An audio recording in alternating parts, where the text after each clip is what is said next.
예, 오늘은 부르심과 영적 성숙의 길이라는 제목으로 함께 은혜를 나누기를 원합니다. 그래서 제가 지난주 수요일 날에도 잠깐 예배하기 전에 말씀 전하기 전에 잠깐 나눴는데 하나님께서 우리들 가운데 이렇게 더 우리의 예배를 연락하시고 또 우리 가운데 임재하시고 영광으로 함께 하시기를 너무 원하시는데 우리에게 그러시는 것 같아요. 다시 힘을 내라고, 다시 일어나서 빛을 발하라고 그렇게 말씀 이렇게 하시는 것 같아요. 그래서 너무너무 감사했고요. 또 무엇보다도 코로나 시국으로 인하여서 전 세계적인 팬데믹으로 인하여서 우리의 그 상황이 이렇게 쉽지는 않은 상황이잖아요. 그런데 어떻게 보면 또 반면에 또 코로나가 준 그 축복 중에 하나는 우리의 형편을 알게 된 거죠. 예, 우리의 처지를 알게 된 거죠. 그래서 정말 우리가 아무것도 아닌 존재이구나. 이 작은 그 풍파 하나에도 우리가 심령이 이렇게 많이 흔들리고 이렇게 두려워 떨고 또 이렇게 연약한 우리 자신이구나. 그런 부분들을 좀 더 볼 수 있고, 그래서 정말 주님이 아니면 안 되는 그 자리로 하나님께서 우리를 초청하시지 않는가 해서 참 한편으로는 이렇게 힘들지만 또 한편으로는 또 하나님께서 시대 가운데 이를 통해서 우리의 진짜 모습을 이렇게 보게 하시고, 그래서 하나님이 내게 정말 누구인가, 그리고 그 십자가에 못 박혀 죽으시고 부활하신 예수님이 과연 우리에게 복음이 되고 바로 그분이 우리에게 이 세상을 사랑할 수 있는 유일한 능력이 되는가, 생명이 되는가, 그러한 것들을 점검할 수 있어서 참 너무 감사합니다. 그래서 전에 어떤 또 그 종교 개혁자 한 분은 고난이 우리에게 큰 은총의 하나라고 그렇게 표현을 하더라고요. 사실은 우리가 주의 영광을 보기 전에 십자가가 있잖아요. 십자가를 통과할 때 영광을 보게 되는데 십자가 없이는 영광도 없습니다. 근데 오늘 많은 사람들이 십자가를 거부하고 영광만을 구합니다. 그러니까 복음을 잘 이해를 못하고 또 예수님의 성품을 잘 이해를 못하고 또 하나님을 잘 이해를 못합니다. 그래서 우리가 예수 믿고 잘 되고 잘 먹고 잘 사는 것이 우리의 목적이 되어버리는, 그러니까 이것이 번영신학이라고 하잖아요. 복음은 복음인데 근데 반쪽 복음이요 또 일그러진 복음인 것이지요. 사실 이 영광의 복음이 되려면 우리가 십자가를 거칠 때만, 우리가 고난을 거칠 때만 그 영광을 비로소 우리가 알 수가 있는데, 그래서 우리에게 준 이런 환경들에 대해서 우리가 적극적으로 이렇게 환영하고 또 하나님께서 이런 환경을 통해서 무슨 일을 하시고 계시는가, 또 무슨 말씀을 하고 계시는가, 또 이를 통해서 내가 어떻게 또 반응하기를 원하는가, 그런 그 삶을 이렇게 돌아보는 것이 매우 중요한 것 같아요. 그동안 이렇게 앞만 보고 왔다면 이제 옆도 좀 바라보시고 뒤도 바라보시고, 그래서 그렇다고 과거의 매일이라는 말은 아니고요. 우리의 현 주소를 하나님의 관점에서 이렇게 파악하고 그 다음에 다음 단계로 우리가 어떻게 나가야 될 것인지를 명확하게 알아서 성령 인도하심을 따라서 한 걸음 한 걸음 나아갈 때 또 하나님이 뒷받침하시고 하나님 함께 하시는 그런 놀라운 일들을 경험하게 되지 않을까 싶습니다. 할렐루야.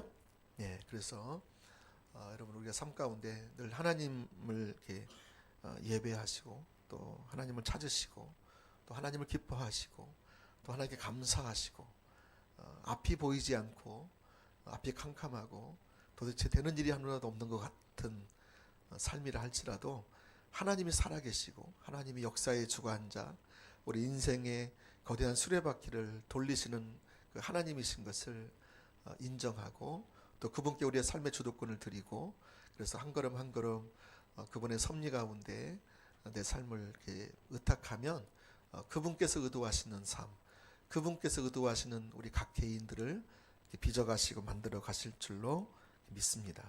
아멘.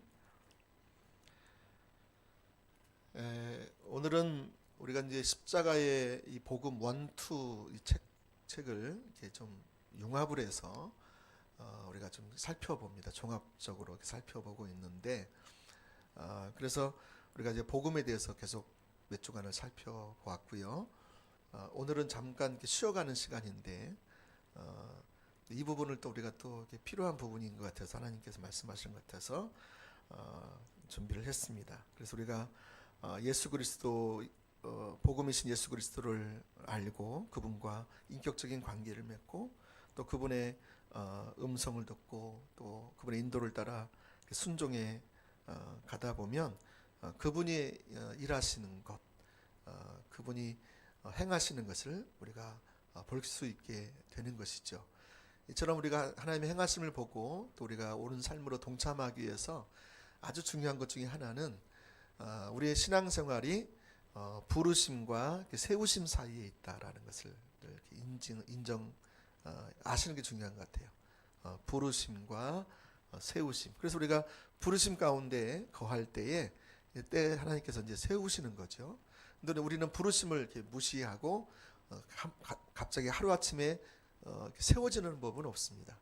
또 그렇게 세워진다면 그것은 이내 오래 가지 못할 것입니다. 그래서 사실은 부르심과 이 세우심 사이를 잘 이해하는 것이 참 매우 중요한데 그 가운데 뭐가 있어야 되느냐면 오늘 제목에 나오는 것처럼 영적 성숙의 그런 길, 영적으로 자라나는 그것이 반드시 포함되어야 되겠다라는 것입니다. 오늘 함께 읽은 오늘 갈라디아서 2장 1절부터 10절까지 말씀의 배경은 사도 바울이 예루살렘에 올라가서 공회 가운데 가서 서로 변론한 사건을 다루고 있습니다. 그래서 물론 학자들 간의 의견이 분분하지만 대부분의 학자들이 입을 모아서 얘기하는 것이 뭐냐면 사도행전 15장에 나오는 예루살렘 공의회를 배경으로 하고 있다라고 이렇게 언급하고 있습니다. 그런 배경 여러분 잘 아시죠? 사도행전 15장 예루살렘 공의회.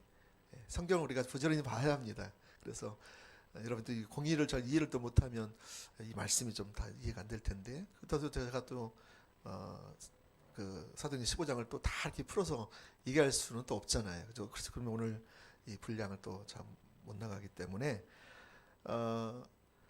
사도행전 15장에 이렇게 보시면 베드로와 바울이 이 십자가의 복음을 이렇게 증거하는 장면, 또 이방인에게도 복음이 증거되는 장면, 또 성령님이 임하시는 그런 장면이 나오시죠. 그래서 복음을 확정하는 그런 일들이 일어나고 있는 것을 볼 수 있고요.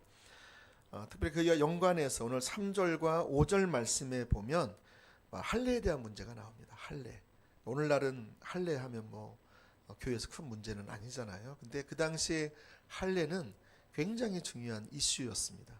특별히 믿는 사람에게 있어서 이 할례는 굉장히 중요한 이슈였는데 할례를 받느냐 안 받느냐 거기에 따라서 그 사람을 바라보는 시각이 전혀 달랐어요. 근데 오늘 말씀해 보니까 바울의 제자인 디도에게 억지로 할례를 받게 하지 않았다. 사도 바울이 이렇게 말하고 있어요. 지난 어디 또 다른 말씀 보면 또 사도 바울은 할례를 또 적극적으로 받게 한 사례도 있잖아요. 근데 여기 지금 디도에게는 할례를 받게 하지 않았다. 사도 바울은 어느 때는 할례를 받게 하고 어느 때는 할례를 받게 하지 않는 그런 일이 일어났다는 거예요. 그래서 왜 그랬느냐? 왜냐하면 지금 그 교회 안에 그 십자가의 복음을 변질시키고 다시 유대주의적 율법주의, 그러니까 이 복음이신 예수님이 증거돼서 이제 복음으로만 구원을 받는다. 복음으로만 자유케 된다. 죄와 사망과 세상과 사단의 그런 권세로부터 노임을 받아 자유케 된다. 너희는 더 이상 이제 사망의 종, 사단의 종이 아니고 죄의 종이 아니고 이제 그리스도의 종이 되어서 예수 그리스도 안에서 자유케 된다. 이것이 이제 갈라디아서의 아주 중요한 주제인데요. 오늘 지금 사도 바울은 그런 복음을 전해서 그들이 예수 그리스도 안에서 이제 종된 삶을 사는 것이 아니라 참된 자유자의 삶, 참된 예수 그리스도 안에서의 그 자유한 삶을 살아가기를 위해서 간절히 기도하면서 말씀하고 있는데, 지금 그 갈라디아 교회 안에 이런 유대주의적 율법주의가 다시 들어왔다는, 이것이 3절 말씀에 보면 잘 나와 있는데요. 그들이 들어와서 억지로 할례를 받게 하려고 하는 거예요.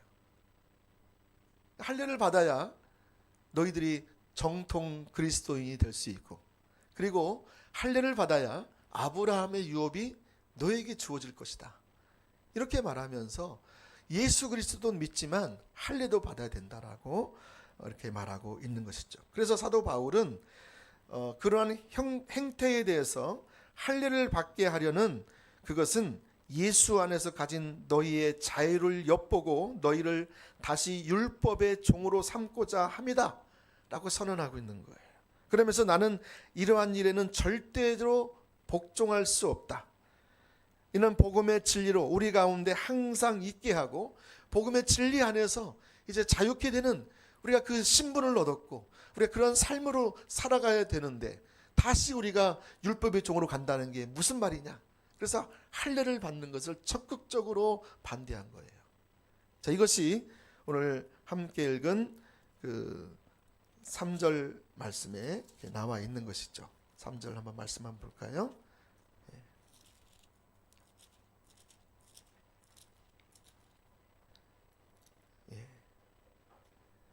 2장 3절.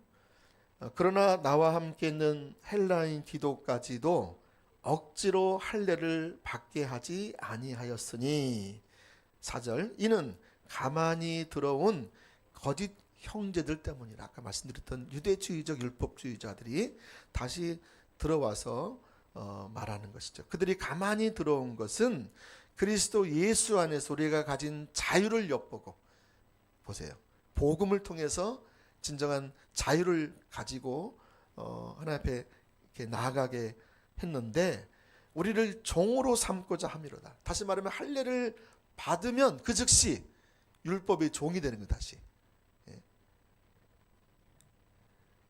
자, 그래서 5절 같이 읽어볼까요? 그들에게 우리가 한시도 복종하지 아니하였으니 이는 복음의 진리가 항상 너희 가운데 있게 하려 함이라 그랬습니다. 아멘.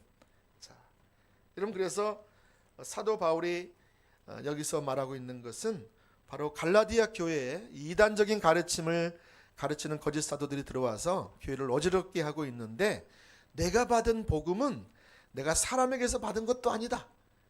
내가 받은 복음은 하나님으로부터 받은 계시다, 계시. 그래서 기독교는 계시의 종교입니다. 아멘. 이 복음은 땅에서 시작된 게 아니에요. 땅에서 우리의 행위로 구원받는 게 아니라는 거예요. 그것은 은혜로 주어진 것이고 선물로 주어진 것이다. 여러분, 우리의 구원은 은혜로 주어진 거예요. 선물로 주어진 거예요. 아멘. 예. 그래서 에베소서 2장 1장인가요? 2장 8절 9절에 보면 그게 정확하게 나와 있죠. 그래서 우리가 그 은혜로 인하여 믿음으로 말미암아 구원을 받았느니 이것이 너희에게서 난 것이 아니요 하나님의 선물이라. 행위에서 난 것이 아니다. 우리의 할례를 통해서 구원을 받은 것이 아니다라고 말하고 있는 거예요.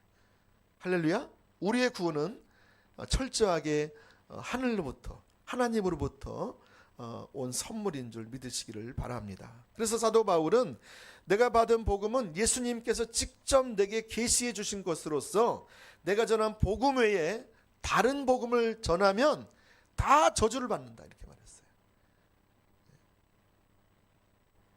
이렇게 복음의 근원이 주님에게서 온 것을 매우 강력하게 말하고 있고, 이제 이 복음을 가지고 하나하나 그 가르침들을 펼쳐가고 있는 것입니다. 자, 그리고 9절에 보시면 또 바울이 예루살렘에 올라갔는데, 예루살렘 교회에 올라갔어요. 올라갔는데 거기서 누구를 만나요? 그 당시에 교회의 기둥과 같은 역할을 했던 베드로, 여기는 게바라고 되어 있죠. 게바, 그 다음에 야고보, 요한. 예수님이 항상 어디 가실 때마다 항상 이 세 명을 데리고 다니셨잖아요. 그렇죠? 12명 제자 중에서도 이 세 명을 데리고 다니셨거든요. 굉장히 이 제자들을 같이 친밀한 교제를 나누고 있었고, 그들을 이렇게 늘 같이 데리고 다닌 것을 볼 수 있는데, 바로 그들을 사도 바울이 만나서 바로 그들에게 자신이 이방인의 사도로 인정을 받는 그런 일이 있었다라는 것을 오늘 9절 말씀에 말하고 있습니다. 한번 다시 한번 볼까요? 8절 9절을 다시 보면, 자, 그러나 혹은 죄송합니다. 베드로에게 역사하사 그를 할례자의 사도로 삼으십니까?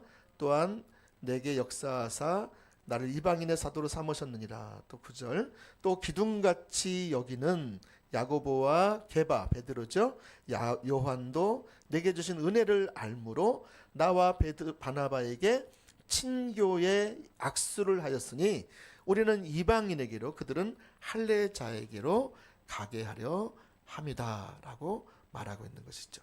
그래서 이 복음을 가지고 지금 자세하게 설명을 하고 있는 거죠. 할례 문제를 다루고 있고, 율법주의를 다루고 있고, 그리고 예수 그리스도 안의 자유함을 다루고 있는 것을 볼 수가 있습니다. 오늘 이 말씀을 통해서 저는 두 가지를 살펴보려고 합니다. 하나는 하나님이 우리를 부르신 부르심의 소명이 무엇인가 라는 것을 살펴보기를 원하고요.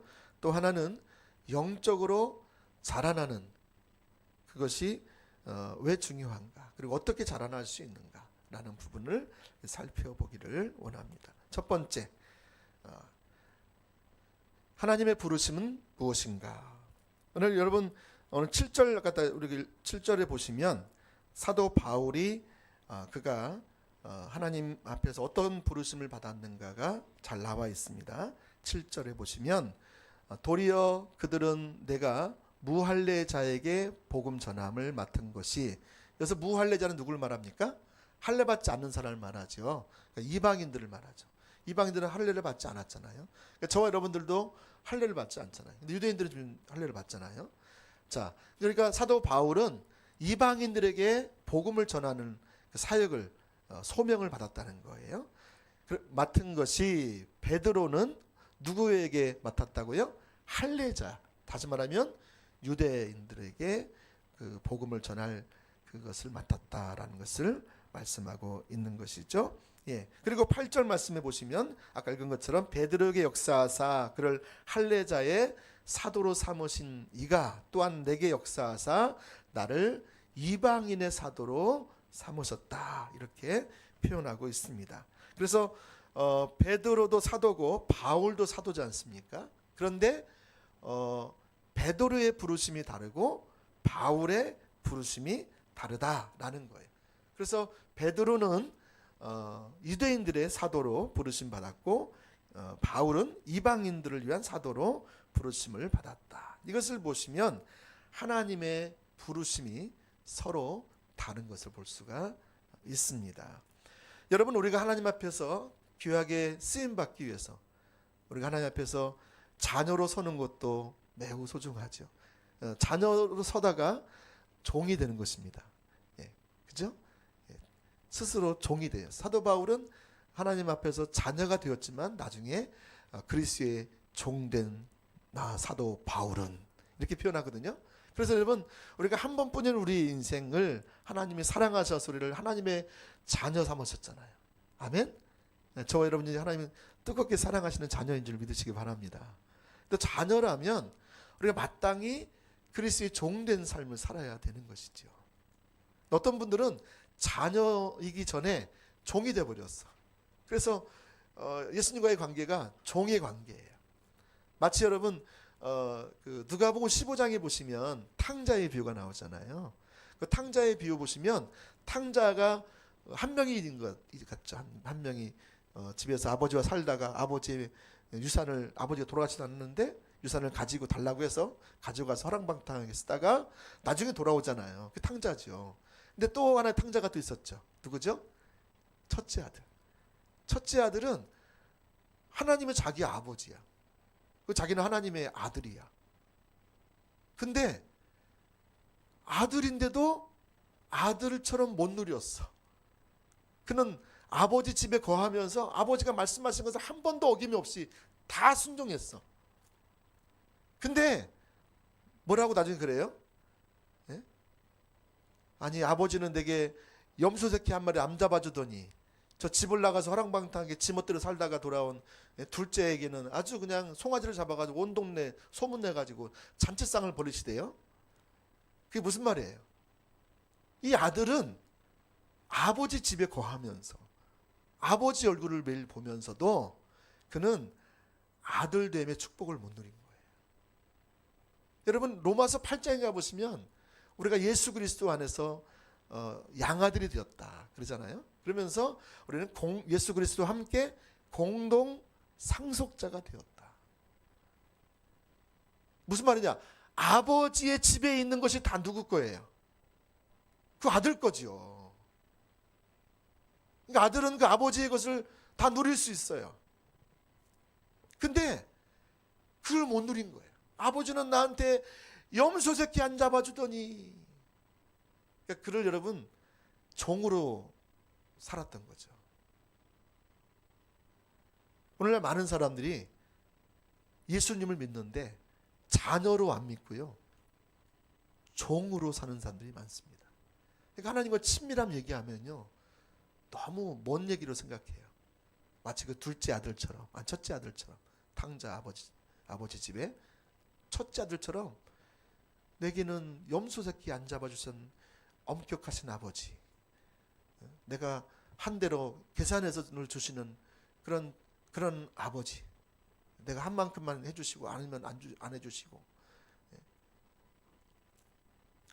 근데 여러분 사도 바울은 하나님을 아버지로 알았죠. 그래서 사도 바울이 표현하는 것 중에 이 사랑이라는 단어, 자비라는 단어, 은혜라는 단어, 그런 단어를 얼마나 많이 쓰는지 몰라요.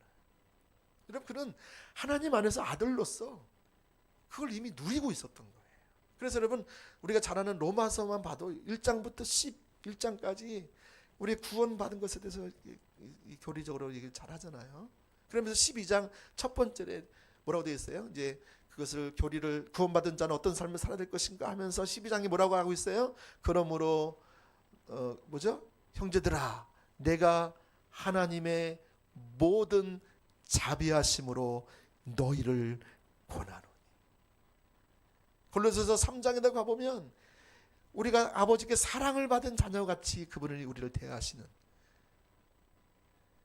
사도 바울은요 종이기 전에 그는 아들로서 그 아들됨의 그 놀라운 그 축복과 그 은혜와 그 유업을 충분히 알았던 사람이었어요. 할렐루야. 저와 여러분이 그렇게 아들과 딸된, 내가 하나님이 내 친아버지가 되시고 내가 하나님의 친딸이 되었다, 친아버지가 되었다, 이것이 얼마나 큰 축복인지 몰라요. 제가 예전에 로마서 강의를 하면서 한 7, 8년 됐나요? 그때 그 로마서 8장 위에 보시면 그 자녀됨의 축복에 대해서 시리즈로 몇 번 설교를 했어요. 가장 중요한 유업 중에 하나는 뭐라고 그랬죠? 하나님과 친밀함이다. 친밀함. 그 다음에 기도 응답도 있고요. 저 성령을 주시기도 하시고요. 그러니까 여러분 자녀에게 주는 유업들이 너무 많은데 그 사도 바울은 그것을 충분하게 누렸던 것을 볼 수가 있어요. 그런 상황 가운데서 그가 이제 아들됨으로 살다 보니까 아버지가 자기 마음에 있고 아버지가 말씀하시는 게 마음에 있고 아버지가 행하시는 일이 자기의 마음에 있고 자기 인생이 이제 아버지에게 초점이 맞춰지는 거예요. 전에는 자기 인생에 초점이 맞춰지고 또 자기의 계획을 이루려고 했던 그 사람인데도 불구하고 이제 아버지를 알게 되니까 자기 인생이 아버지에게 다 드려지면 그것으로 족할 것 같아. 그래서 자기 인생을 아버지에게 다 드립니다. 그러니까 하나님께서 그 아들 된 바울을 통해서 어떻게 해요? 그 아들에게 아버지 하시는 일을 알려주시는 거죠. 계획을 알려주시고 아버지 마음을 알려주시고 아버지께서 어디서 일하시고 계신지 무엇을 하고 계신지를 그에게 알려주시면 그는 그것을 보고 기쁨으로 자원하는 심령으로 동참하는 거예요. 그것이 쉬운 게 아니었어요. 그렇죠? 그럼에도 불구하고 사도 바울은 그 길을 열심히 달려갔던 것이죠. 여러분, 그래서 사도 바울이 이처럼 귀하게 쓰임받은 삶, 하나님 앞에 의의 면류관을 받은, 의의 생명의 면류관을 받는 그까지 달려갔던 삶을 살았는데, 저와 여러분들에게 왜 이 사도 바울의 이야기가 회자되고 그 이야기가 왜 이렇게 우리에게 도전을 주고 왜 그 이야기처럼 우리 가운데 이렇게 참 이렇게 가슴에 선명하게 남게 할까요? 그 이유는 사도 바울이 살았던 그 삶이 저와 여러분의 삶도 똑같이 살아가길 원하는 마음입니다. 사도 바울은 자기가 이 편지를 쓰면서도 내가 이처럼 그리스도를 바라보고 그 아버지 되신 주님을 바라보고 주님께 내 삶을 드리고 주님의 뜻이 이루어지는 그 삶을 내가 살았는데 이것은 내가 영광의 면류관을 곧 받을 건데 이것은 나뿐만이 아니라 너희들도 그렇게 받기를 원한다. 이렇게 표현하는 거예요. 저와 여러분이 그 길을 가야 되겠어, 안 가야 되겠어요? 가야 되겠죠. 여러분, 저는 우리가 하나님 앞에서 귀하게 쓰임받기 위해서 그러면 우리가 먼저 해야 될 부분이 뭐냐면 하나님이 우리를 부르시는 부르심이 무엇인지를 알아야 돼요. 그래서 하나님의 기름 부음을 경험할 수 있기 때문입니다. 사실 여러분, 우리의 신앙생활은요 내 힘으로 안 됩니다. 이거 깨닫는 데까지요 수십 년이 걸려서 모르시는 분이 계세요. 여전히 자기 힘으로 신앙생활 하다가 지쳐가지고 나중에는 다 그냥 놔버리기도 하고 상처받기도 하고 하긴 하는데 의무적으로만 하고 나중에는 그렇게 가는 거죠. 그러니까 마음속에서 판단만 되고 다른 사람은 누가 어떻고 그거 잘 보이잖아요. 또 거기에 가는 거죠. 그러니까 진정한 그 주님과의 관계성 안에서 그 부르심을 경험하고 또 내가 신앙생활 하는 거 하루하루 살아가는 것 또 내가 어떤 일들을 감당할 수 있는 것 또 하나님 어떤 부분을 맡기셨을 때 그를 감당할 수 있는 그것은 어떻게 뭘로 가능해요? 하나님의 은혜로 가능하잖아요.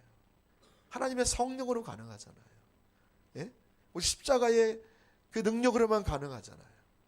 그러니까 우리의 신앙이 철저하게 내가 완전히 부인되고 하나님의 은혜로만 오직 하나님의 은혜 100% 오직 십자가의 은혜 십자가의 그 능력 100% 그 다음에 오직 성령의 그 인도하심 100% 예? 믿음의 100% 이걸 가지고 신앙생활 하는 것이 진짜 신앙생활이잖아요.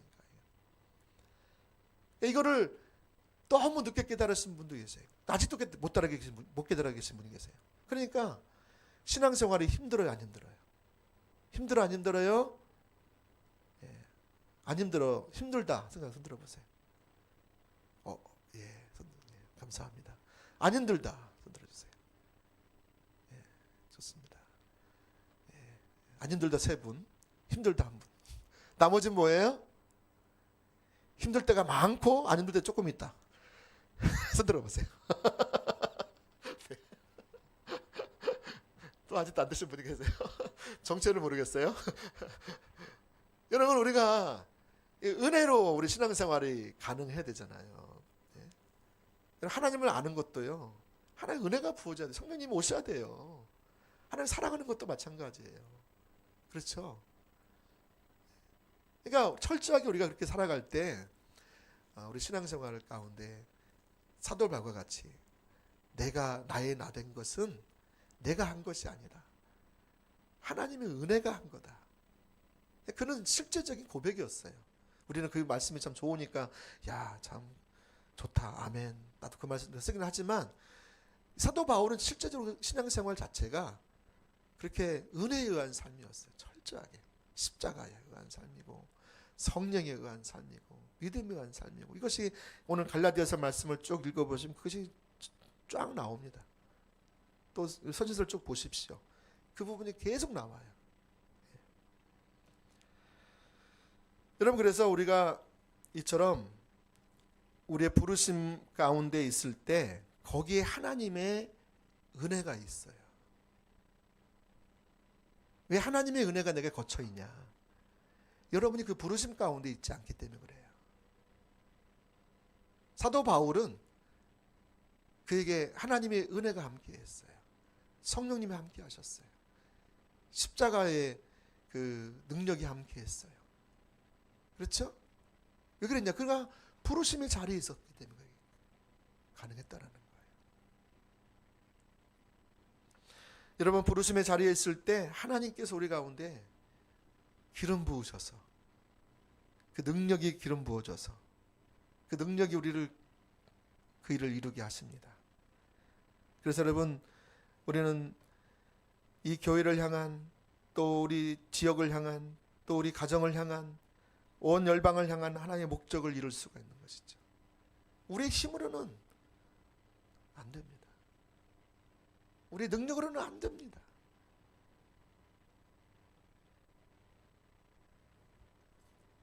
여러분, 예를 들면 어떤 분은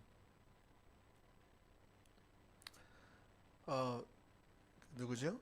우리나라에 유모모 목사님이 계십니다. 그분의 기름 부음이 있으세요. 그렇죠? 근데 또 어떤 분은 외국에서 쓰시는 어떤 분은 또 누구랄까,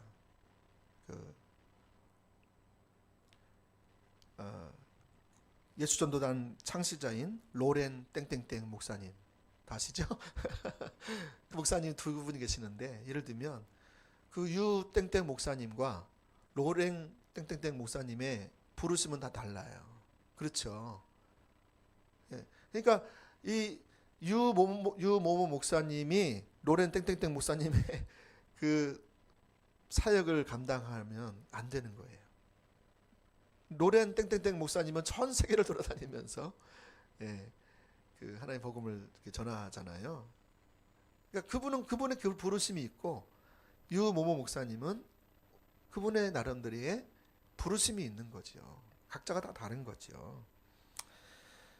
그러니까 여러분, 우리가 예를 들면 어떤 사람들을 보고 너무 부러워할 것도 없는 거예요. 야, 저 사람은 하나님께 귀하게 쓰임 받는 것 같아. 저는 최근에 제가 우리 교회 유튜브 지금 나가잖아요.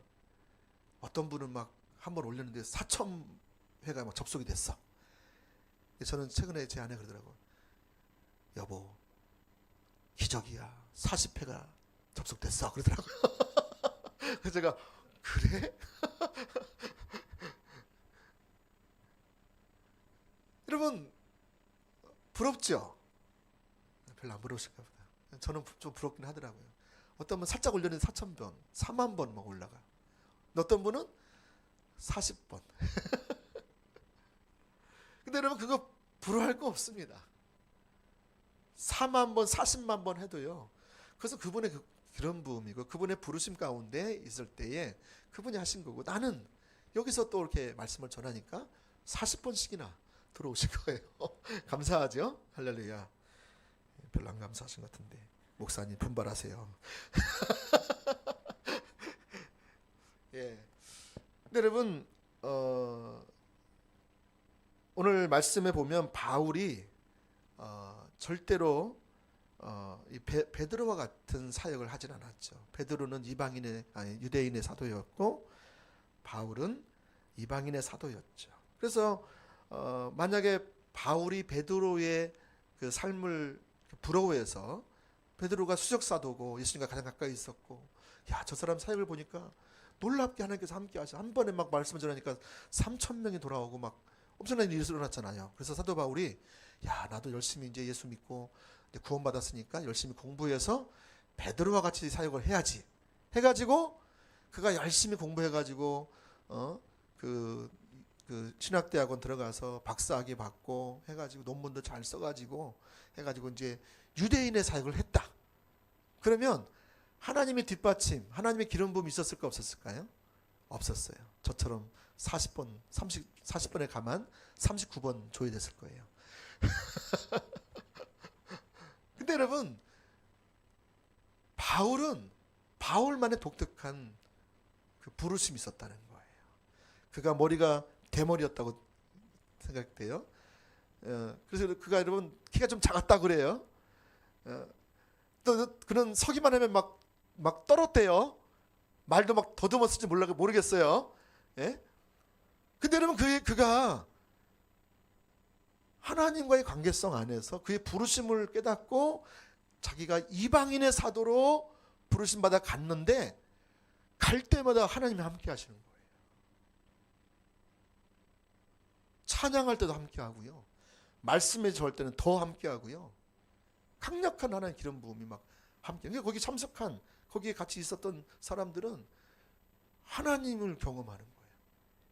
구원받는 거예요. 영혼이 막 뒤집어지는 거예요. 회개하는 거예요. 삶이 변화되는 거예요. 가정이 변화되는 거예요. 예? 여러분 이거 누가 하는 거예요? 베드로가 하는 거예요? 베드로를 통해서 하나님이 하시는 거죠.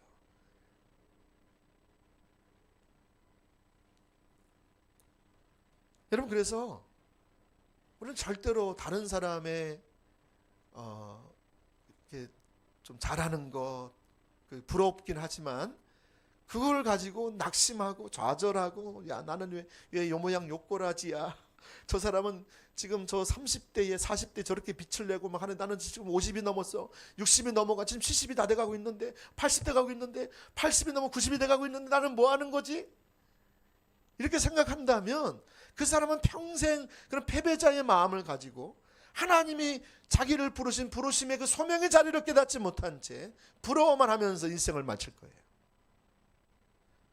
베드로가 만약에 유대인의 사도로 그가 갔다라면 물론 사람들이 모이긴 했겠지만 정말 하나님만 할 수 있는 일들이 그를 통해서 나타난 일은 정말 없었겠죠. 그렇죠? 그가 나이가 60에 넘어서 그가 참수를 당하는데 목이 잘리는데 참수 안 당하고 80세, 90세, 100세까지 살 수도 있었어요. 그죠? 여러분 그가 부르심을 따라서 안 갔으면 그는 세상에서 사람들이 좀 더 편안하게 살 수 있을지도 모르겠어요. 그렇죠? 방 한 칸 없이 배고픔 맨날 배고픔 끼니 걱정하고 먹을 거 걱정하고 그렇게 살지 않아도 됐을 거예요. 또 자기를 죽이려고 하는 사람들이 얼마나 많았는지요. 그걸 피해 다니기도 하고요. 스토커 알죠? 스토커 막 따라다니면서 막 죽이려고 하는 사람들이 얼마나 많이 있었어요. 그러니까 그런 데서 해방돼서 그는 편안한 삶을 살 수 있을지 모르겠어요. 근데 그를 부르신 하나님의 일은 그를 통해서 하나님께 하시기 원하시는 일은 이루어지지 않았을 거란 말이에요. 우리는 선택할 수 있습니다.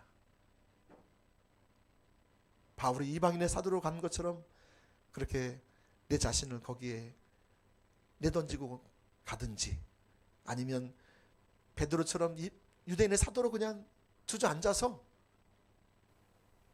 남은 여생 그냥 그렇게 살아갈 건지는 내가 선택할 수 있어요.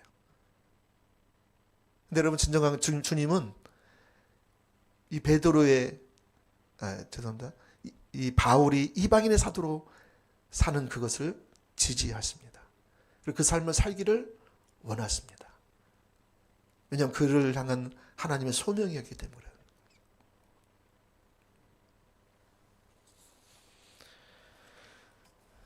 저는 그래서 요즘에 참 그 시편 131편 말씀이 많이 좀 다가와요.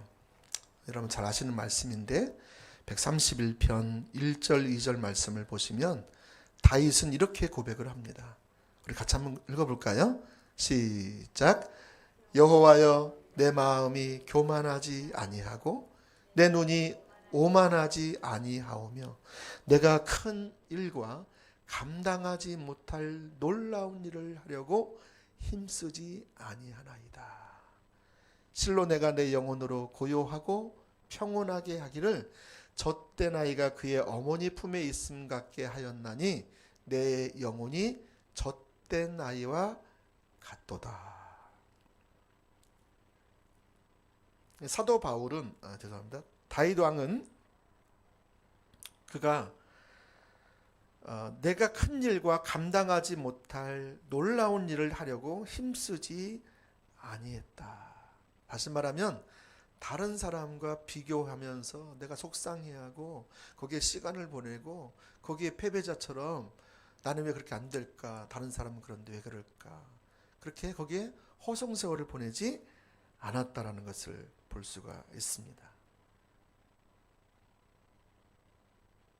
여러분, 이것은 야망이죠. 탐욕이죠.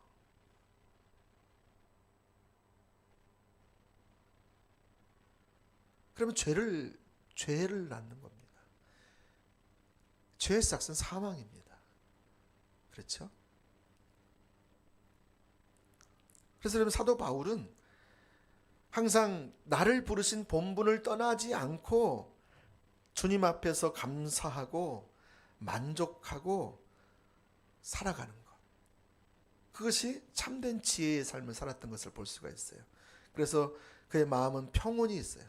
그 평온은 그 세상에서 편안하게 산다는 것이 아니고 하나님이 주시는 평강을 말하겠죠. 샬롬. 그래서 2절에 보니까 실로 내가 내 영혼으로 고요하고 평온하게 하기를 젖된 아이가 그의 어머니 품에 있음 같게 하였나니 내 영혼이 젖된 아이와 같도다. 젖된 아이가 언제 가장 안정감을 누리고 언제 가장 기쁨을 누리고 언제 가장 만족감을 누리고 행복감을 누릴까요? 엄마 품속이죠. 엄마 품속에서 엄마 젖을 빨고 있을 때에 얼마나 평온하게 있는지 몰라요. 저희 집에 고양이 한 마리를 키우고 있습니다. 제 손에는 막 그냥 상처들이 많습니다. 요즘엔 좀 덜하긴 한데 어제도 물렸습니다. 한번 장난치다가. 근데 이게 이렇게 평상시 얌전하다가 뭔 일 터지면 막 잽싸게 탁 가잖아요. 공격성이 있는 거죠. 근데 얘를요, 제가 요즘 탁 안았더니요, 애기처럼 가만히 눈도 막 뜨고 있다가 이게 뭐지? 그러면서 눈을 캐슴치레 뜨고 있고 얘도 이상한 거예요. 지금 나도 이상하고 이게 애기도 아닌 것이 애기처럼 가만히 있더라고요. 그래서 야, 얘도 참 뭐 안정감을 누리나 보다. 근데 좀 있다가 야옹 그러더라고요. 그래서 싹 나가더라고요. 네, 안정감이 없나 봐요, 저한테는. 네. 제 아내한테는 이렇게 가서 이렇게 잘 안겨요. 안기고 잠도 자고 막 그래요. 신기하죠. 네. 여러분, 오늘 사도 다윗은 하나님 품 안에서 그 안정감을 누린 거예요. 평온함을 누린 거죠. 내 영혼의 진정한 평온. 왜 그렇게 됐느냐? 비교하지 않는 거예요. 부러워하지 않는 거예요. 오히려 내게 있는 것들을 내가 감사하는 거예요. 만족하는 거예요. 기뻐하는 거예요. 내가 나 자신의 있는 모습 그대로를 기뻐하는 거예요. 할렐루야.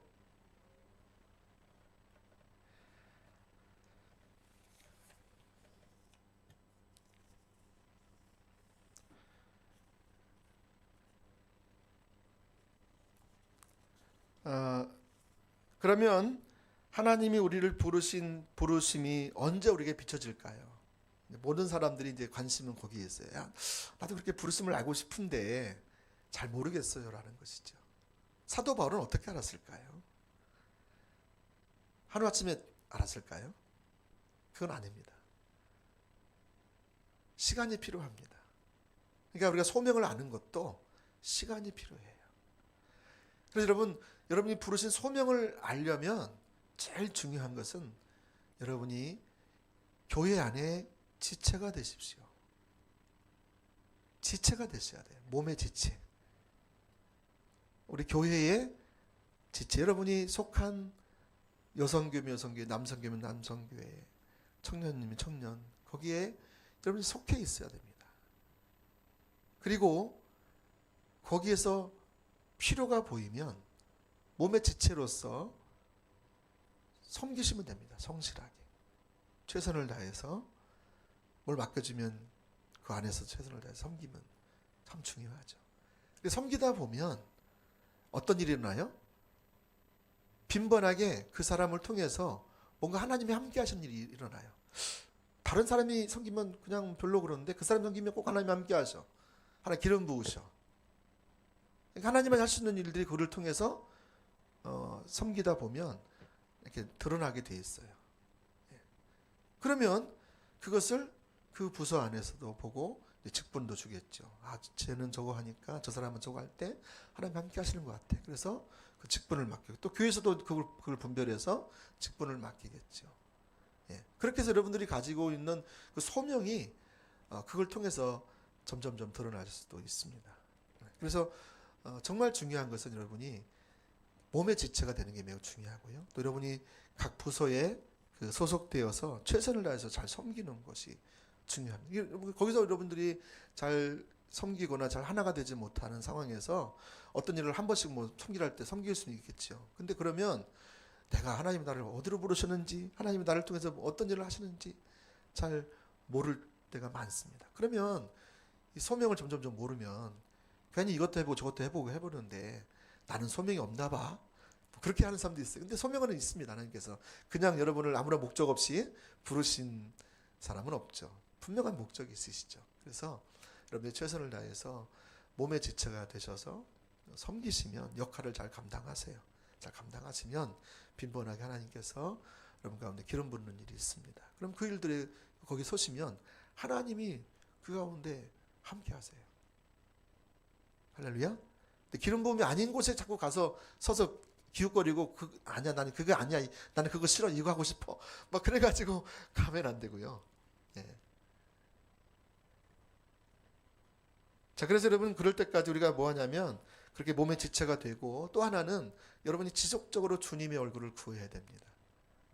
하나님만 목적되고 하나님만 사랑하는 것이 유일한 목적되고 하나님을 알기 위해서 하나님 아는 지식이 가장 내게 소중해서 사도 바울처럼 정말 그 하나님을 알기 위해서 모든 것을 배설물로 여기고 그렇게 주님을 얻기 위해서 주님 안에서 발견되기 위해서 부지런히 주님을 찾아 나가는 삶이 같이 가야 합니다.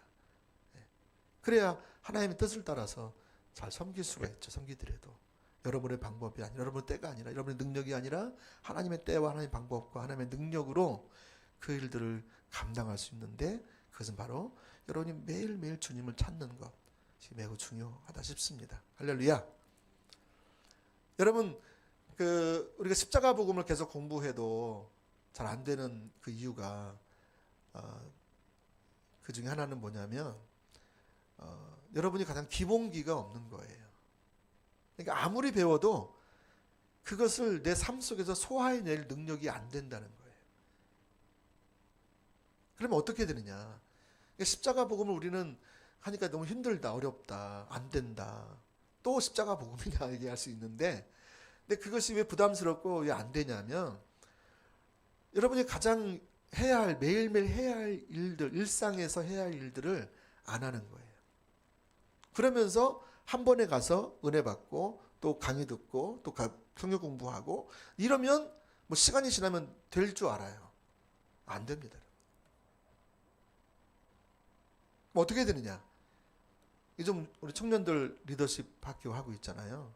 하고 있는데 영적 노트를 쓰고 있어요. 근데 그 중에서 지금 어떤 여성교회 어떤 분도 한 2번 정도가 또 하시려고 그 정보를 들으시고 지금 하시고 있다는데 그 일을 하시면 좋을 것 같아요. 그러니까 뭐냐면 우리가 매일매일 자라야 돼요. 주님과의 관계성 안에서.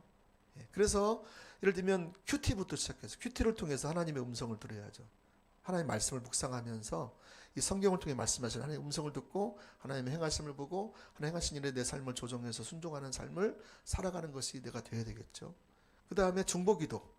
하나님께서 이 시대 가운데 우리 교회 가운데 이 지역 가운데 우리 가정 가운데 행하시고 있는 일이 있으면 그것을 가지고 기도하자. 하는 뜻이 이루어지도록 하나님 나라가 임하도록 중보기도 계속 하나님 부흥을 위해서 계속 기도하는 거죠. 그 다음에 세 번째 또 뭐해요? 또 회막 기도를 하는 거죠. 어떤 기도 제목을 가지고 나가는 것이 아니라 하나님 그분 자신을 구해서 나가는 거예요. 인격체적으로 살아계신 그분 자신. 내가 어떤 문제를 해결하기 위해서 기도하는 것이 아니라 하나님 그분을 알기 원하고 그분과 교제하기 원하고 마치 여러분 데이트할 때 막 여러분 직장에서 막 가지고 있는 몇 가지 막 일을 가지고 데이트할 때 얼굴 한번 보고 첫 번째는 이거고 두 번째는 이거고 이거 이렇게 합니까? 그러면 그 사람하고 만나고 싶어요? 안 만나고 싶어요? 네, 안 만나요. 다시는 안 만나요. 그죠? 그 사람은 서로 얼굴 보고 서로 마음을 알고 뜻을 알고 예? 그 표정 하나하나 보고 기뻐하고 감사하고 그래야 되잖아요. 그러니까 그런 것 없이 그냥 뭐 일로 만나면은요 그건 데이트가 아니잖아요. 우리 하나님 만날 때도 그래요. 어떤 문제가 있으면 하나님 만나요. 또 열심히 기도해요. 또 금식도 해요. 작정도 해요. 근데 일이 또 해결되면 또 안 만나요. 여러분 그렇게 해가지고 하나님과의 친밀함이 되겠으면 하나님의 음성이 들려지겠으며 어떤 사람들은 부분적으로 또 이렇게 뭐 주중에 한두 번이라도 하겠을지 모르겠지만 그거 가지고 됩니까? 우리는 매일매일 그 삶을 살아내야 돼요. 그래서 은혜를 구해야 되죠, 여러분. 그래서 회막 기도를 통해서 여러분이 개인적으로 하나님을 그분 자신을 구해 나가는 삶으로 시간을 뭐 처음에 5분, 10분, 20분, 30분 또 내면서 주님만 이렇게 목적되어서 교제하는 거예요. 그 삶이 좀 되어져야 되고 또 그 다음에 미디어 금식을 좀 해야 돼요. 요즘에 코로나가 오고 나서 지금 사람들이 답답하잖아요. 밖에 잘 못 나가잖아요. 집 안에만 있거나 뭐 어디 뭐 있잖아요. 차 안에도 많이 있고. 그럼 뭐 해요? 핸드폰 하죠, 핸드폰. 뭐 막 하잖아요. 그죠? 이거 막 넘기고 영화 보고 뭐 그런 거 드라마 보고 쇼핑하고. 근데 그런 거 여러분 잘못됐다는 게 아니고 중요한 것은 그것을 하는 순간 그것을 하는 순간 거기에다가 매이는 순간 하나님과의 관계성이 안 돼요. 음성도 잘 안 들리고요. 뜻도 잘 분별 못 하고요. 그게요. 이게 지금 좋은 거지만 정보를 위해서 좋은 거지만 우리 영혼을 앗아가요. 이 핸드폰이.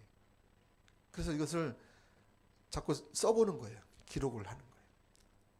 그때 어떤 청년 하나는 24시간 중에서 공부하는 시간 빼고 나니까 나머지 잠자는 시간 빼고 나니까 그거를 6시간 하고 있더래.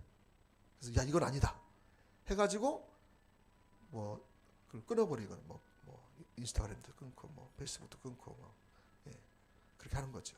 그러니까 여러분 그게 작은 것 같지만 사단은 어떻게 하든지 우리를 하나님과의 관계성을 떨어뜨리려고 하는데 이 핸드폰도 이용하는 거예요.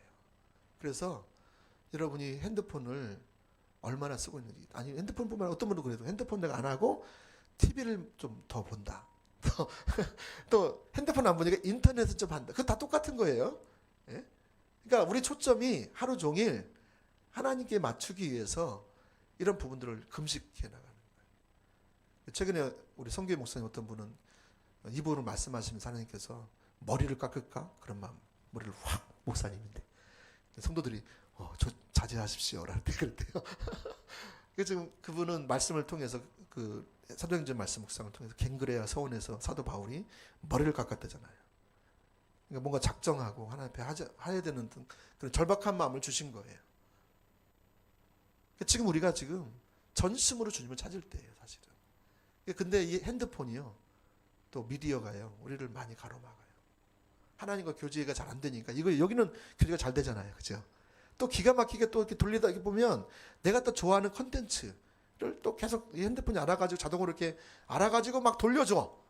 나는 보기 싫은데 또 나와 있어 그게. 그래서 한번 보다 보니까 또 두 번 보고 세 번 보고 하다 보니까 그냥 쑥 빠지는 거예요. 10분, 1시간 뭐 금방 지나가는 거예요. 근데 여러분 이게 내 영혼이 팔려가는 거예요.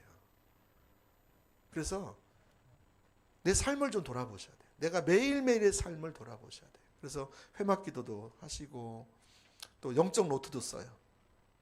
그 뭐냐면 오늘 하루를 보내면서 하나님께서 이 사건을 어떤 사건이 있고 어떤 문제가 있고 어떤 일이 있으면 그걸 하나님의 관점으로 깨닫게 하신 거 있으면 그거를 가지고 회개하고 또 돌이키고 그걸 좀 써보는 거죠. 그래서 써보면서 자기를 돌아보면서 하나님 앞에 자신을 또 세우는 거죠. 그러니까 이런 것들이 가고요. 또 저 같은 경우는 뭐 하나님께서 행하심을 보고 동참하는 것들을 집어넣었어요. 그래서 7가지인데 다 안 될지라도 여러분 일단 시도를 한번 해보십시오. 그리고 매일매일 이 삶이 살아가면서 십자가 복음을 듣고 특별히 여러분이 말씀을 성경을 보더라도 성경을 전체적으로 볼 수 있는 안목이 필요하고요. 성경을 하나님의 관점으로 읽어낼 수 있어야 되고요. 그러려면 우리가 그냥 되겠어요. 부지런히 성경을 묵상하고 또 통독도 하고 공부도 하고 그렇게 해서 그 관점들을 배워나가고 준비해 나갈 때 십자가 복음에서 딱 뭘 얘기하면 그걸 내가 듣고 나서 내 삶에서 구체적으로 어떻게 내가 적용해 나갈지 어떻게 소화해낼지가 되어지는 거예요. 아 내가 지금 이거 뭔가 좀 하는 길이 아닌데 딱 이게 들춰져요. 보여줘요. 성령께서 말씀하시는 거죠. 근데 그게 안 되면은요. 아까 보십시오. 막 인터넷 막 뒤지다 보니까 어떤 사람, 어떤 분, 어떤 유명한 목사님, 교수님이 막 얘기해. 그러면 와 이게 맞아. 막 한 번 듣고 두 번, 세 번 듣다 보니 이게 맞는 것 같아. 그러니까 막 이거 가지고 막 해야 될 것 같아. 막. 여러분 그게 성경적으로 이게 분별이 돼야 되는데 분별을 할 수 없잖아요. 그러니까 여러분 내가 하나님 뜻대로 사는 것 같은데 균형을 잃어버리는 삶을 살아갈 수도 있죠. 그래서 우리는 부지런히 이 매일매일 삶 속에 기초를 잘 놓고 생활을 하는 게 매일 중요해요. 그래야 여러분이 십자가 복음을 들어도 그거를 소화해서 적용해서 순종해 나갈 때 하나님이 정말 함께 하시는 일이 일어나죠. 근데 그 일은 전혀 없으니까 뭐 들어도 쏟아져 버리고 들어도 쏟아져 버리고 며칠은 가. 근데 그게 실제 살면 안 되니까 이제 이거 너무 힘든 거죠. 죄책감만 쌓이고. 여러분들이 부지런히 영적 노트 혹시 필요하신 분 있으시면 저희 양 간사님이나 우리 이용 간사님 얘기하시면 그 폼을 드릴게요. 그래서 각자 좀 카카오톡에 해가지고 그걸 같이 그 여성교회 안에서 하든지 아니면 이렇게 그룹으로 하시면 좋아요. 또 혼자 하면 또 해도 그만 안 해도 그만 되니까 안 되니까 그룹으로 여러분이 이렇게 하시면 여성교회 여성교회 남성교회 하시면 좋아요. 청년들은 좀 그렇게 하고 있거든요. 그래서 너무 감사한데 예. 자 그래서 이처럼 여러분이 이 소명에서 자라나기 위해서도 이런 가장 기본적인 부분에서 우리가 잘 해야 된다라는 것입니다. 자, 두 번째 보겠습니다. 자, 두 번째는 아까 뭐라 그랬죠? 우리 소명을 알아야 된다. 두 번째는 영적으로 자라나야 한다라는 것입니다. 예. 우리가 주님께 더 가까이 감으로 주님을 더 깊이 알게 되고 주님의 영광을 앞에 내 자신의 노출된 모습을 보게 되고 그래서 내가 주님 안에서 내 성품이 자라나는 그 삶을 살아갈 수가 있게 되는데요. 오늘 사도 바울의 그 서신서를 보면 사도 바울도 이렇게 믿음 안에서 자라나는 것을 볼 수가 있어요.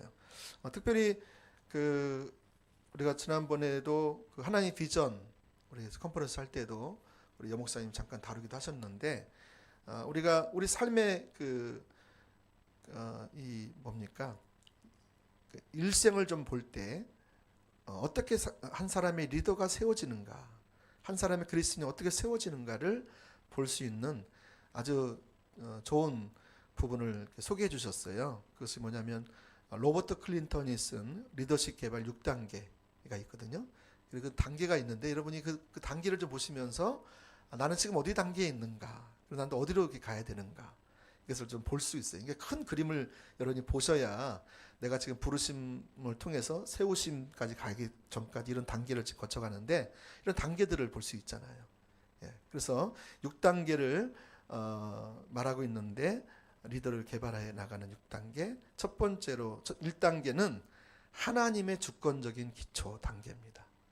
하나님의 주권적인 기초 단계. 이게 뭐냐면 하나님께서 우리의 환경을 허락하시죠. 우리가 태어나 봤더니 내가 대한민국에 태어났어. 태어나 봤더니 포항에서 태어났어. 태어났더니 우리 부모님이 계셨어. 근데 부모님이 부자였어. 또 가난했어. 또 태어났더니 내가 첫째였어. 내가 셋째였어. 예.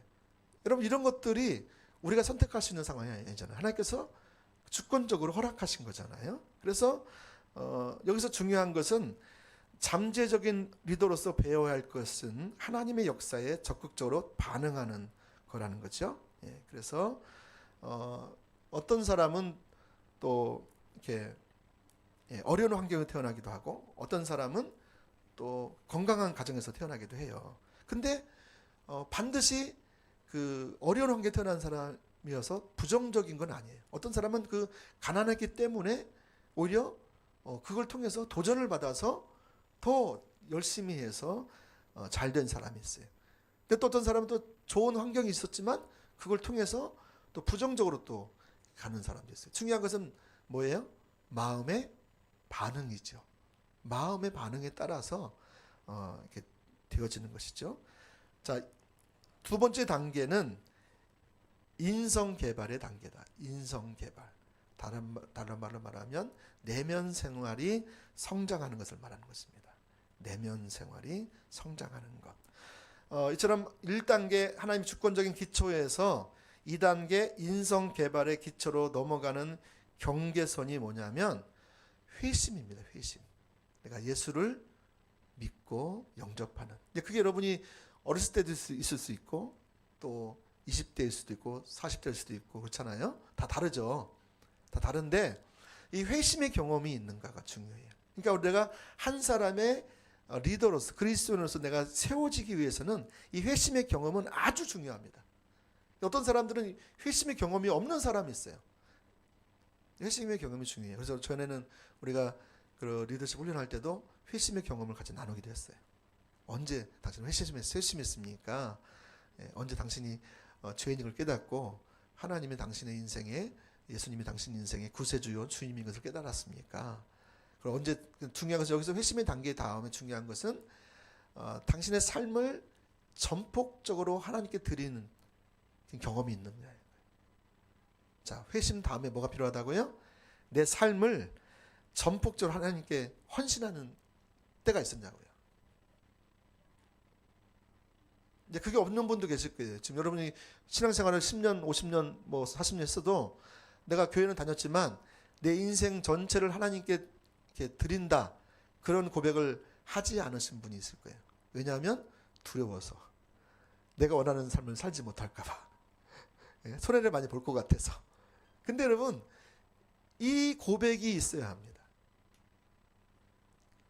하나님이 내 인생에 내 영혼을 구원해 주셨고 내 인생의 왕이 되어 주셨는데 그래 여러분이 하나님이 왕이 되셔서 여러분의 인생을 다스리고 통치하시고 인도하실 거 아니겠어요.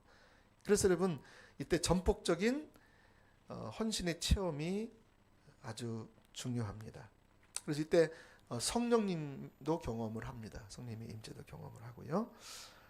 그래서 이때는 여러분이 그 맡겨주신 아까 말씀드린 대로 지역교회나 어떤 기독교 선교단체에서 활동을 하면서 훈련을 받을 수도 있고요. 섬길 수도 있습니다. 그래서 여러분 이때는 말씀드린 대로 최선을 다해서 여러분이 잘 섬기는 게 중요하다.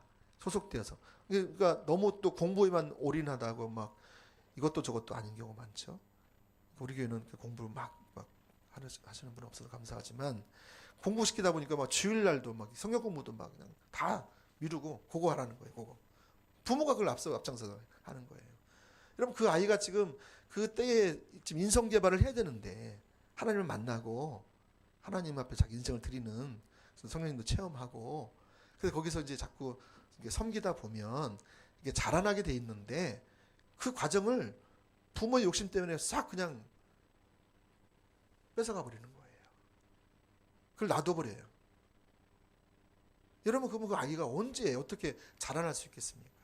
물론 다른 부분도 하겠지만 하나님이 허락하신 그런 상황 가운데서 교회에 소속이 되게 하시고 교회 한 지체가 되게 하셨는데, 그런 곳에서 자라나고 배우고 또 그 모방을 통해서 자꾸 어떤 인물을 통해서 배우기도 하고 또 따라하기도 하고 흉내내기도 하면서 이렇게 얘가 준비되어 가는 과정이라는 거죠.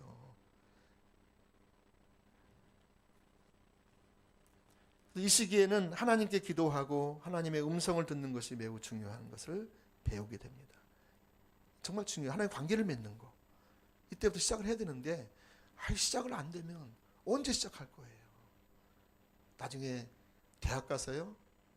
나중에 군대 가서요?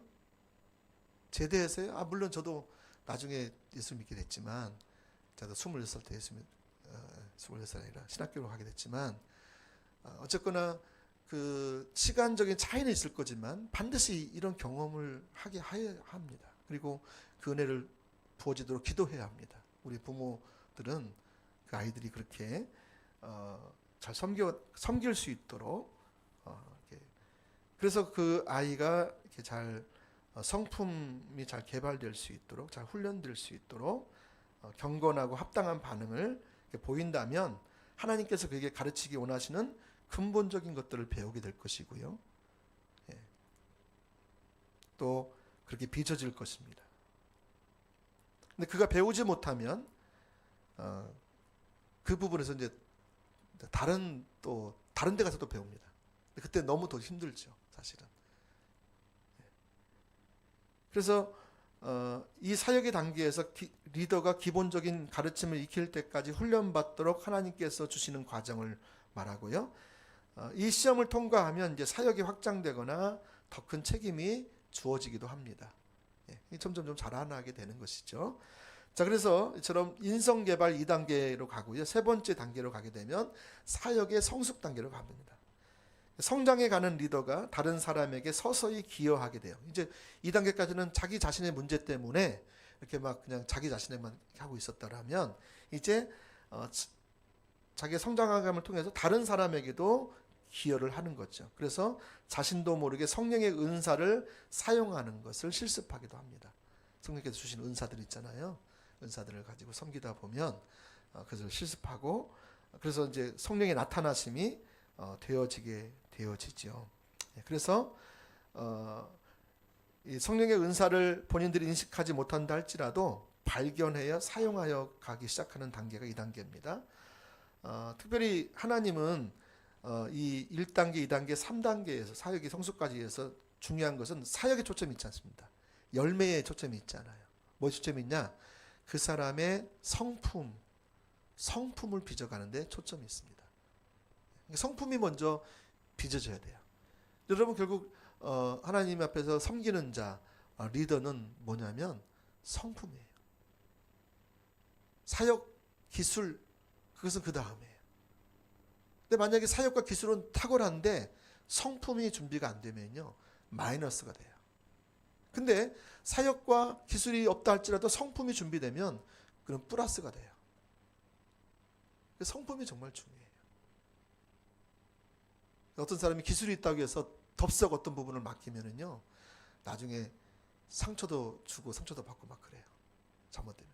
근데 뭐가 좀 없어도 저 사람 중심 자체가 성품이 좋으면 뭘 맡겨도 괜찮아요. 그래서 이 성품 개발에 하나님 목적이 있어요. 하나님이. 그래서 이 성품을 개발할 때 특별히 중요한 것이 뭐냐면 바른 관계를 맺는 것. 특별히 인간 관계성 속에서 바른 관계를 맺어가는 것. 화해하는 것, 화목하는 것.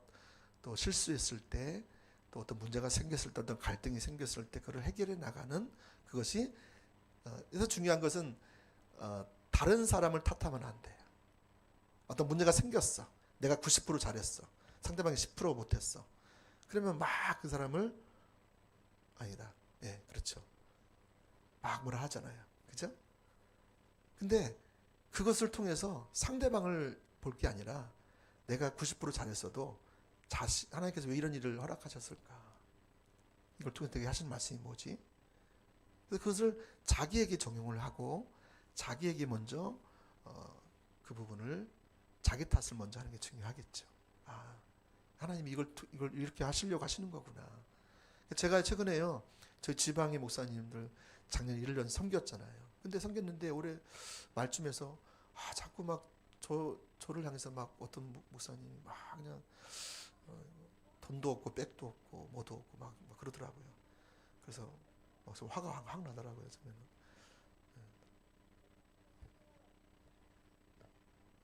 몸무게 나가는데 아무것도 없다라니까. 그래서 막 어떻게 할까 막 화가 나가지고 막 이제 그랬었어요. 근데 제가 이제 영적 노트를 쓰면서 내가 그런 반응들이 잘못됐다는 걸 깨닫게 되고요. 그리고 하나님 찾다 보니까 그 호세아서 말씀 하박국서 말씀을 주시면서 오직 의인은 믿음으로 말미암아 살리라. 그리고 말씀을 주시면서 상관없이 주변 상황은 어떻게 나를 어떻게 한다 할지라도 거기에 반응하고 거기에서 마음 뺏기고 거기에 또 어떻게 할까 막 구상할 게 아니고 내가 믿음으로 하나님을 믿는 믿음 안에서 하나님의 관점으로 내 자신을 돌아보고 정말 그분을 위해서도 기도하고 축복하고 또 그게 필요하겠구나 하면서 용서할 뿐만이 아니라 그런 마음을 주시는. 그리고 내가 또 사실 돌아보니까요, 내가 정말 맞더라고요. 백도 없고 돈도 없고 아무것도 없더라고요. 저는 뭐가 좀 있는 줄 알았는데 나중에 돌이켜 보니까 정말 그렇더라고요. 주님밖에 없는 것 같더라고요. 그래서 제가 제 자신을 그분을 통해서 보게 하셨잖아요. 감사할 일이에요, 감사할 일 아니에요? 감사할 일. 그래서 제가 또 겸손해지잖아요. 나는 또 뭔가 좀 된 줄 알았는데, 뭔가 있는 줄 알았는데, 보니까 아무것도 없는 거예요. 내가 주님밖에 없구나. 주님의 은혜로 여기까지 온 거지. 내게 주어진 게 있다면 주님이 주신 거지. 내가 뭐 이렇게 해서 한 게 하나도 없구나. 내가 정말 그 말이 맞네. 그래서 제가요, 그렇게 확인이 된 거죠. 그래서 여러분 절대로 여러분이 빚어지려면 상대방에 초점을 두고 상대방에게 잘못 찾고 어떻게 하면요, 탓을 돌리고 절대로 안 빚어집니다. 언제 빚어지느냐? 그 일이 터졌을 때 그거를 하나님 관점으로 내 자신에게 먼저 적용하고 나가는 거예요. 그래서 하나님 은혜가 내가 필요하구나. 하나님 도움이 필요하구나. 본성적으로 내가 사는 삶이 아니라 죄에 반응하는 것이 아니라 내가 하나님께 반응하는 삶으로 더 나를 빚어가시는 거죠. 그럼 내 성품이 빚어지는 거죠. 아멘. 예. 이제 네 번째는 삶의 성숙입니다. 네 번째 단계는 삶의 성숙. 이때는 영적 리더가 자신의 장점에 주력해서 최고의 역량을 발휘할 수 있는 기회를 찾기 시작하는 단계다. 삶의 성숙 단계는 자신의 장점에 주력하여 최고의 역량을 발휘할 수 있는 기회를 찾기 시작하는 단계다. 이 시기에는요, 하나님에 대한 그 이해가 더 깊어지고요. 그리고 전에는 우리가 어떤 롤모델을 통해서 배우고 흉내내고 했지만 이제는 거기서 벗어나서 자기 스스로가 하나님과 독대해서 1:1로 깊은 관계를 통해서 이제 롤모델을 상관없이 직접적으로 이렇게 해내 나가는 거예요. 그렇게 되기를 축복합니다. 그래서 이 시기에 하나님에 대한 체험적인 이해가 깊어지고 인생과 인간 관계에 대해서 새롭게 배웁니다. 실패도 하고 성공도 하고 이기도 당해보고 안정감을 누리기도 해보고 또 배신도 당해보고 또 의리를 지키는 그런 삶을 통해서 하나님께서 우리의 그 성품을 또 키워가신다. 여기서 중요한 것은 리더의 반응이 중요하다라는 것이죠. 예. 여러분 이것을 잘 가면 그 다음에 이제 여러분이 5단계로 갈 수 있습니다. 근데 여기까지 오는 사람이 매우 적습니다. 매우 적. 중간에 다 자기 방언으로 해가지고요, 이렇게 빚어지질 않아요. 자기가 내려지지 않아요. 자기 중심, 자기 야망, 자기 계획, 자기 뜻, 자기 그 본성 내려지지 않아요. 이 단계가 안 되면.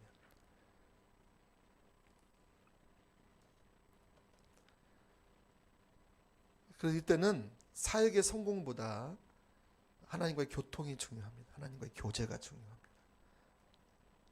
더 거기에 더 집중하게 돼요. 그러니까 거기에 원천이 있어요. 사실은 이 원천이 교제 가운데서 있죠. 자, 다섯 번째 단계는 수렴의 단계입니다. 융합의 단계라고 할 수도 있죠. 그래서 관계 면에서 성품이 다루어지고 사역 면에서 훈련되어서 꽃을 피우게 되는 단계라고 할 수 있습니다. 인격적인 성숙과 사역 성숙이 만나서 황금기를 이루죠. 그래서 수렴의 단계라고 할 수 있습니다. 이 기간에는 자신의 은사와 경험 및 기질에 맞는 역할을 수행하게 돼요.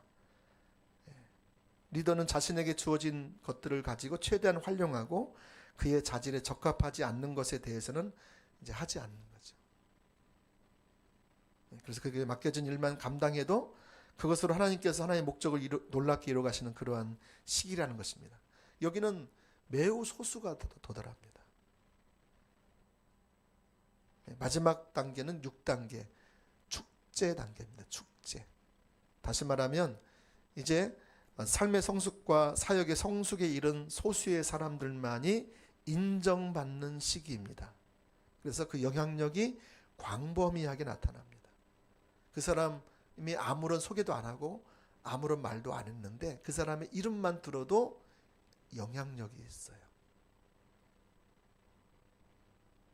그 사람이 있기만 해도 영향력이 있어요. 아무 말도 안 하는데.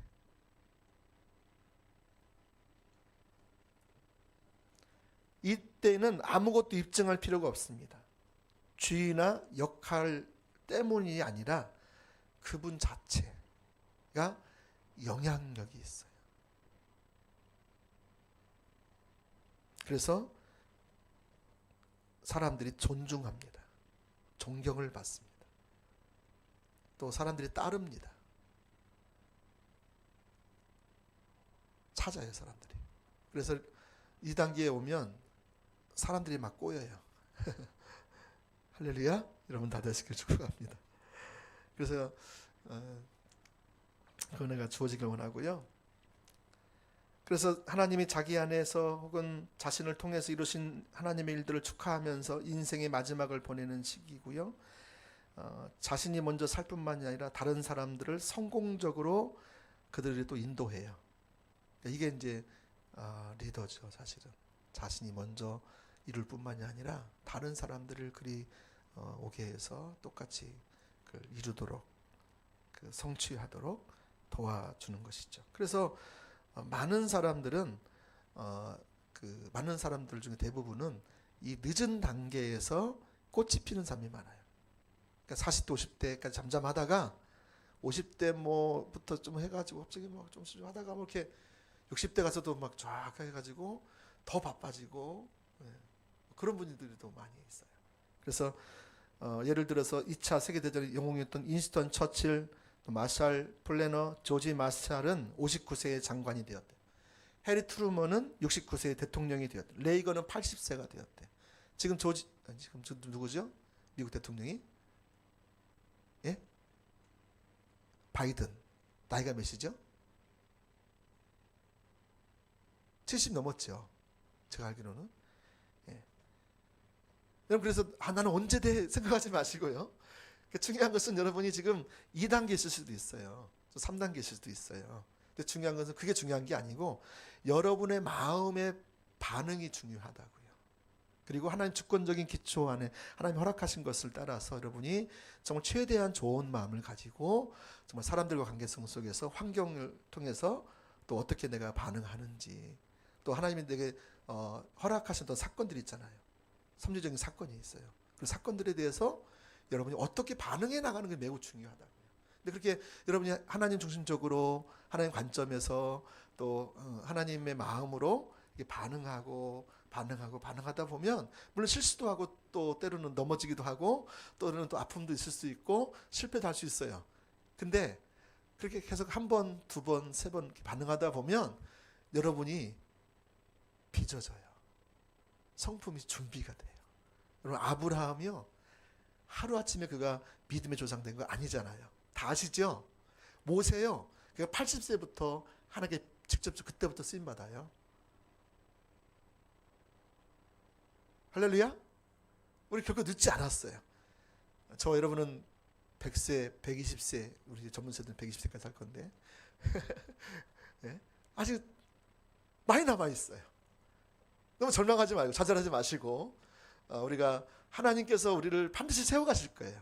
여러분이 반드시 여기서 중요한 것은 우리의 마음의 반응. 내가 정말 좋은 마음, 상대방의 좋은 마음 품고 나를 괴롭히고 힘들게 하고 나를 원수같이 대하는 그런 사람들에 대해서도 주님의 마음으로 축복하고 용서하고 감사하고, 지금 당장은 아니 될지 모르지만 그 사람을 정말 하나님 원하시는 그 모습으로 되어질 수 있도록 또 기도하고 또 뭐 필요가 있으면 또 채워주고. 할렐루야. 그럼 하나님 때에 하나님께서 여러분을 반드시 세워갈 줄로 믿습니다. 오늘 시간이 많이 지났는데 우리 함께 기도하면서 찬양 드리면서 하나님, 정말 내가 주님 부르심의 그 소명을 더 알기를 원하고 또 내가 주님 영적인 성숙 가운데 특별히 내가 주님의 가장 온전한 성품과 같이 내가 변화될 수 있게 해달라고 그렇게 좀 기도하며 나가면 좋겠는데 찬양 같이 한 장 드리겠습니다. 추가곡 164장입니다.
주님의